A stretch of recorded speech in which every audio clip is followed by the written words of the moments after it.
விஜய் எப்போது கரூருக்கு போவாருன்ற ஒரு கேள்வியும் உதித்து கொண்டே இருக்கிறது. அதுக்கான ஏன் அது அ- தாமதப்படுத்திட்டே இருக்காரு? அநியாயமான தாமதம் இது. இது சாதாரண தாமதம் கூட இல்லை. நீங்கள் துயரற்ற மக்களோடு வீடியோ காலில் பேசியிருக்காரு. வீடியோ காலில் பேசி அதே மாதிரி நெட் ட்ரான்ஸ்ஃபர் பண்ணி இதிலெல்லாம் ஒரு பாலிடிக்ஸ் நடத்த முடியாது.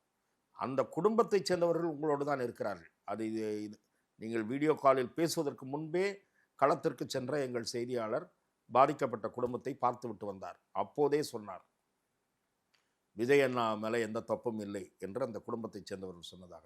அந்த குடும்பத்தை தாண்டி தான் உங்களை மக்கள் கவனித்துக் கொண்டிருக்கிறார்கள். இந்த 38 பேர் குடும்பம், அவர்களுடைய உணர்வுகள், அதையெல்லாம் 41 பேர் குடும்பத்தெல்லாம் நான் மதிக்கிறேன். நான் அந்த இறந்து போனவர்களுடைய வேதனையை, துன்பத்தை, வலியை நான் நன்றாக உணர்கிறேன்.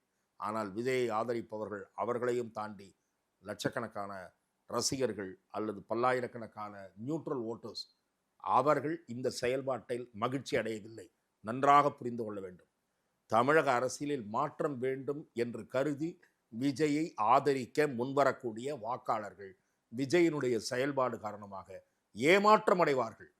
அவர்களுடைய ஏமாற்றம் வேண்டாம், இது தேராது என்ற முடிவுக்கு வருவதற்கு முன் விஜய் விழித்துக் கொள்ள வேண்டும். அதிமுக, தாவேகா, பாஜக அவங்களுக்குள்ளார ஒரு அலைன்ஸ் சாத்தியமா?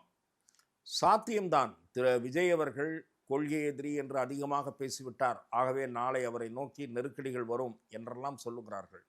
மைனாரிட்டி ஓட்டு வராது என்று சொல்கிறார்கள். அந்த அம்சத்தில் வேண்டுமானால் நான் உடன்படுவேன். ஆனால் இந்த கொள்கை எதிரி என்று பேசிவிட்டு எப்படி போய் சேர்ந்தார் என்றெல்லாம் பார்க்க மாட்டார்கள். ஒரு வலிமையான அணி உருவாகிவிட்டால் இதுதான் வெற்றி பெறும் என்று கருதி அதன் காரணமாக அதற்கு ஒரு 3-4% கூட விழும். இந்த மைனாரிட்டி லாஸாக அது ஈடுகட்டிடும். ஆகவே விஜய் அதிமுக பாஜக என்று வந்தாலும் சரி, விஜய் அதிமுக என்று வந்தாலும் சரி, திமுகவுக்கு இந்த தேர்தல் மிகப்பெரிய சவாலாக, வாழ்வா சாவா என்கிற களமாக மாறிவிடும்.